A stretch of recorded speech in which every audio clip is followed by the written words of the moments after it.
I understand that your presentations in this conference, one of them had to do with the uncertainty of the world around us and how that affects leaders, and the other had to do with the 4 capabilities. I'd like to talk about the uncertainty issue first. I think that's a really big piece. And tell me how you got to that as a topic and where your interest is. So I really got at that as a topic because people were asking me to present on that. So people would say, people would say, oh, well, could you come and speak? And I speak about leadership teams.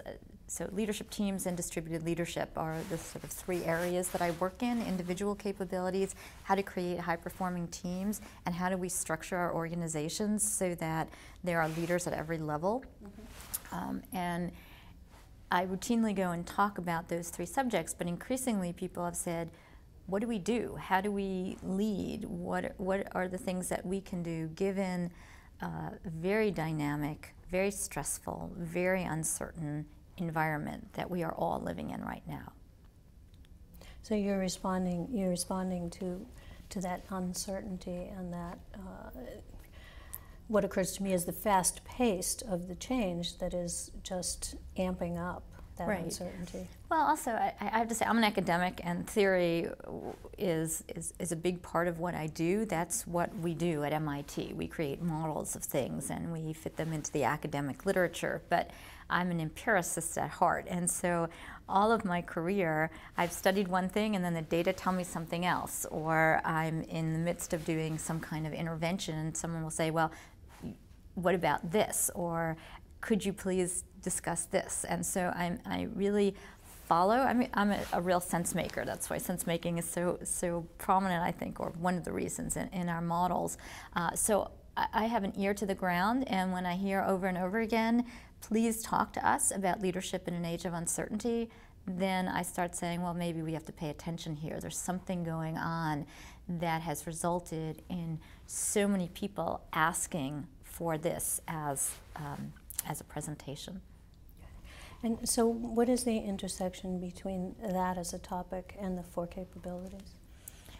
Well, leadership in an age of uncertainty is really just first understanding the context in which we're operating. So it is a context that has ramifications for leaders and organizations. So part of what I talked about in the talk this morning was the fact that when we're in highly uncertain environments, we react with rigidity. We react by repeating the same things over and over again. We tend to hide as opposed to moving out. And so just the uncertainty part is recognizing that we are somewhat disabled. We are not as effective as we might be because we're in stress reaction or uncertainty reaction, and so that's part of the equation. The 4 capabilities is a way of saying, what do I have to do? What is a way forward in an age of uncertainty? What are some capabilities that help me to get over those things that happen to me, the rigidity, the repetition as opposed to the innovation? How can I switch gears, if you will, and move into more effective leadership? Good. Can you give me a couple of examples? Sure. The example that I gave this morning was that part of effective relating is reaching out to your stakeholders. And if your stakeholders are in an uncertain situation, then they are looking to you to provide some safety, some explanation, some idea of the continuity of what you will provide going forward. But because of stress and uncertainty, people, for example, I talked about the head of wealth management in one of the financial services companies saying, all of my people were not reaching out because things were uncertain, things were not going well, there was a lot of volatility, and so I don't want to call my customer under those conditions. And so if you say, well, part of what makes for effective leadership is effective relating, is reaching out to all of your stakeholders. Then she put together a program whereby they scripted what it is that people could say to customers that would therefore ease their ability to reach out and call, because they had some kind of clear way of moving forward. So it's a mechanism to help people to say, what do I have to do, and then how do I go about getting there? Okay, or in another way, I guess you could say that the client could identify the block, and then by using the capabilities model, you could help her to create a way through it. Right. Something like that. The other thing I think that's very important about the 4 capabilities model is that there are a lot of great leadership models out there, so I don't claim that ours is the best or you must go here. It's one of many, but one of the differentiators of our model is the capability called sense-making. Sense-making is not our invention. It's a term coined by Carl Weick, who is a professor at the University of Michigan, written many books. I fully subscribe to reading as many as you can. And Carl Weick talks about sense-making, but very few people have brought sense-making into the realm of leadership. And yet, when we talk to leaders about their stories of change, talk to great leaders, sense-making is a huge part of what they do. And in an age of uncertainty, sense-making is perhaps more important than ever. And actually, we have data to support that sense-making leads to managerial ratings of leadership effectiveness to quite a high degree and to a rising degree. And that's because if the world is changing all around you, you need to look around and capture that change and model that change so that people can effectively act in that change rather than being disabled by it. So I think the notion of sense-making fits extraordinarily well into an age of uncertainty. So let me back up just a little bit. Can you give me a definition in your model of sense-making? Sure. It can be actually a fairly complex model. The easiest way to think about it is answering the question, what's going on out there? How can you get your fingers on the pulse of the context in which you are operating? So making sense of the context in which you are operating. What is going on in yourself? What is going on with the people that you work with? What is going on in the organization? What's going on politically, culturally, strategically?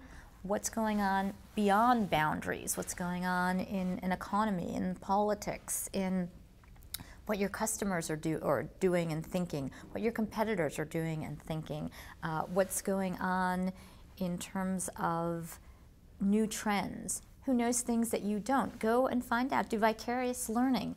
If there's someone out there who's doing the same work that you're doing, but they have some different perspectives and answers, go and learn that. That's sense-making. It's going out, collecting a lot of data, then bringing that data back to yourself or to your team or to your organization and creating maps. What does it mean? How do you interpret it? What are the trends? What are the themes that come out so that people can act on all that information?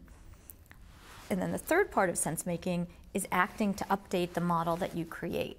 So how can we test it? How can we go out and say, okay, well, we're making this assumption. Is that the correct assumption? If I'm a company, and I work in the private sector a lot, as you can tell from my examples, but if you're a company and you want to expand in China, and one of your assumptions is that the new middle class will have the same buying pattern as the original upper class that started buying, that's an assumption. If you don't do your sense-making to test it, you're likely to make incorrect assumptions because the world is changing and we don't know what is arising in the changes that are coming to be. So that last part is really important. Update and test your model and change it as necessary. Good. Can we go to the other 3 capabilities and define them in the same way, if you would? Sure. So sense-making is understanding what is. Visioning, another capability, is what is possible. So sense-making is all about understanding your current context and domain. Visioning is what can we create together. So it's future-oriented. Visioning is about painting a picture of the future.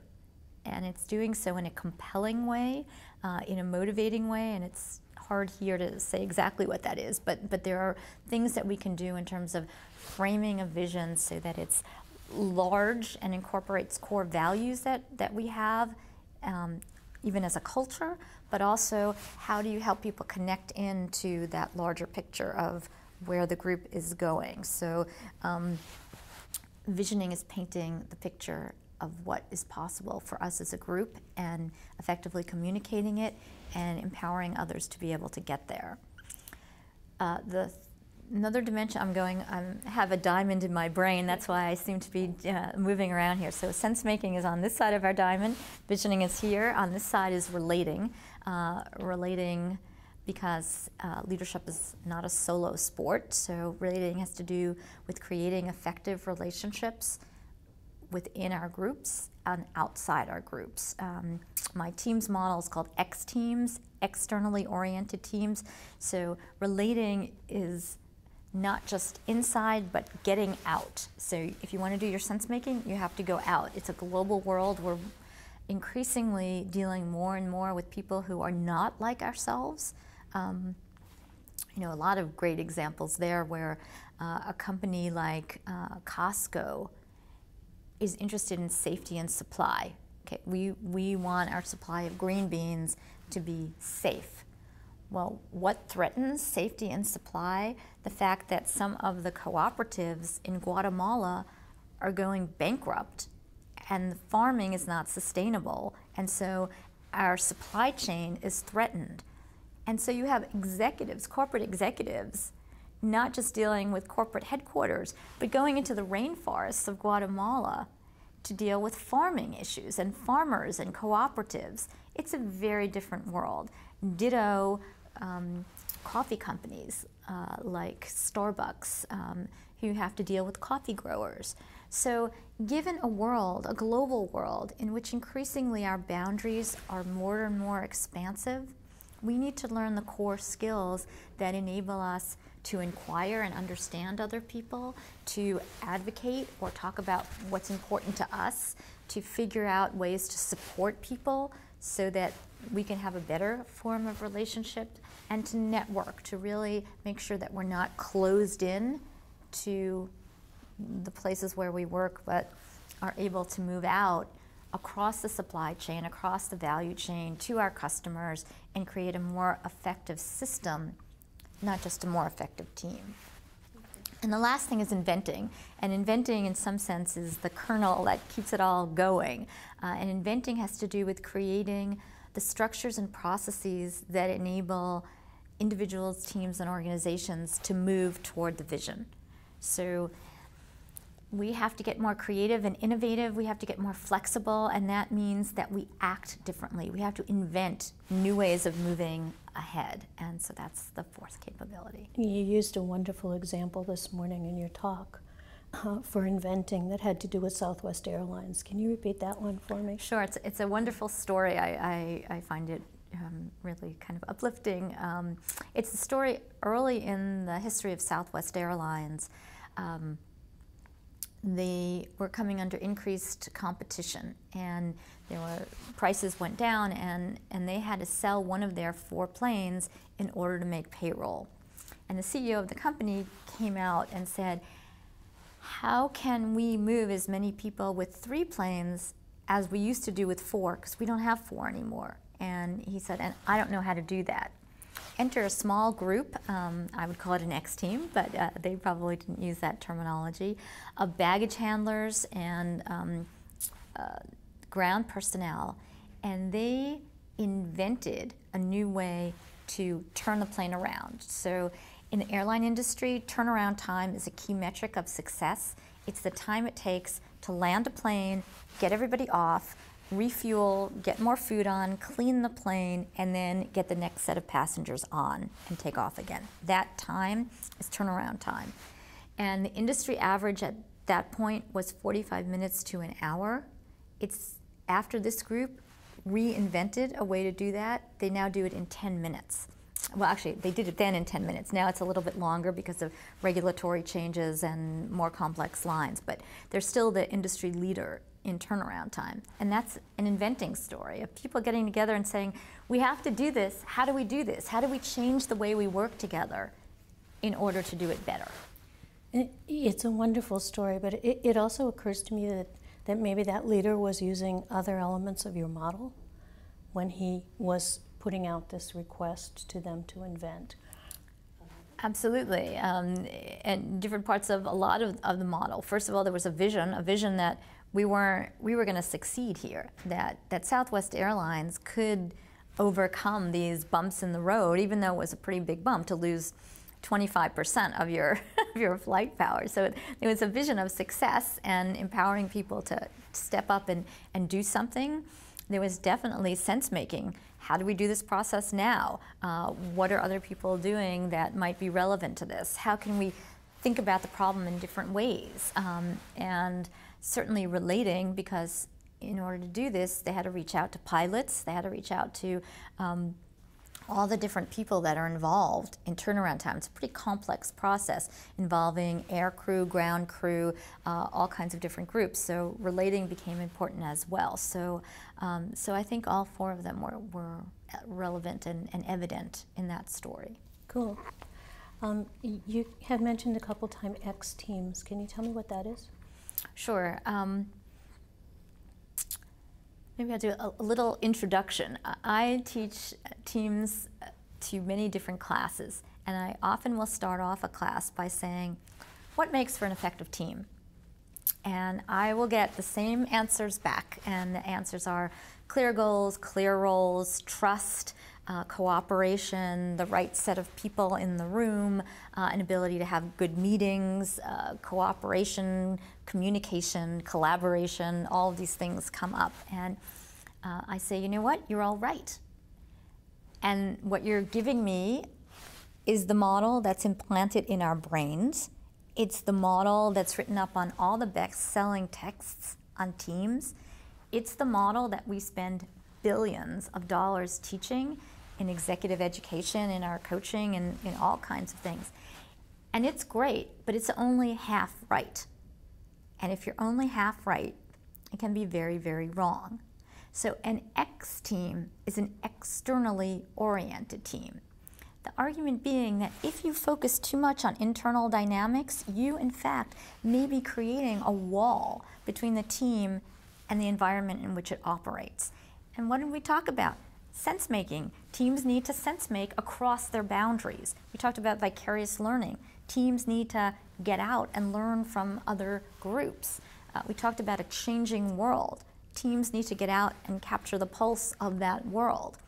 Increasingly, organizations reap economic rewards by having efficiencies across the organization. Teams, members need to move across their boundaries to figure out how to create synergies with other parts of the organization. So X teams are externally oriented teams, and it's not just, okay, of course everybody goes external sometimes, but this is making external interaction a modus operandi. We need to do this, and we do it right at the beginning. You can't wait. It's out before in. It's go look at your context before you set your goals. Go figure out how to align what you as a team are doing with key corporate objectives in the organization.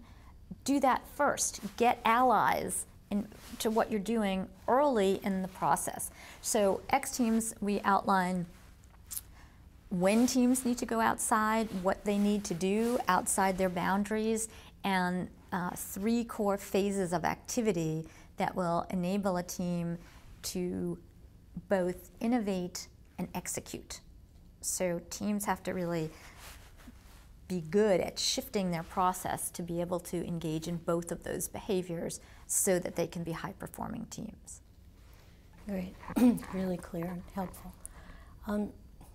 Our members tend mostly to be coaches. They're all different kinds of coaches in all different situations. Where do you see this model being applicable, or how do you see that some of them could use your models? Well, I think there are multiple ways of looking at it. I think of coaches as leaders, and so if a coach is leading, then a coach needs to understand his or her own strengths and weaknesses. So this is a model by which to look at it. So am I good at sense making? Am I good at inventing? What am I not so good at?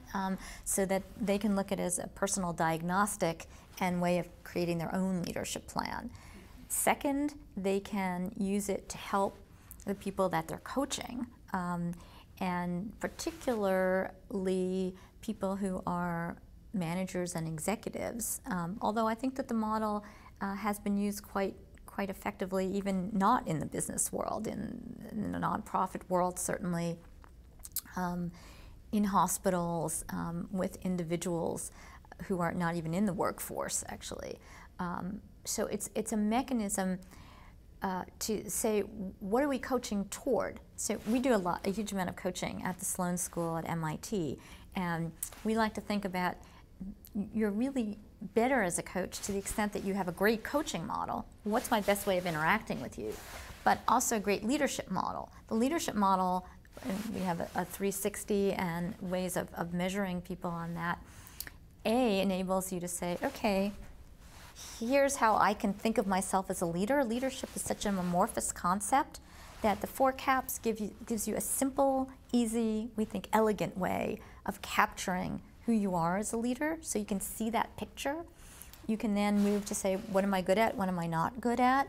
You can move to say, how do I need to complement those skills with other people around me? How do I build a leadership development plan?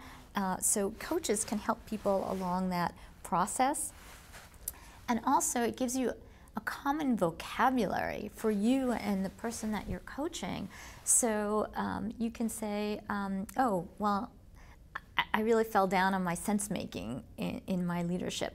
Otherwise, it's a conversation that can get very unfocused, and this is just a sort of nice little model to hook onto so that people can have a common language, have a common way of thinking, have a common way of moving forward. Great.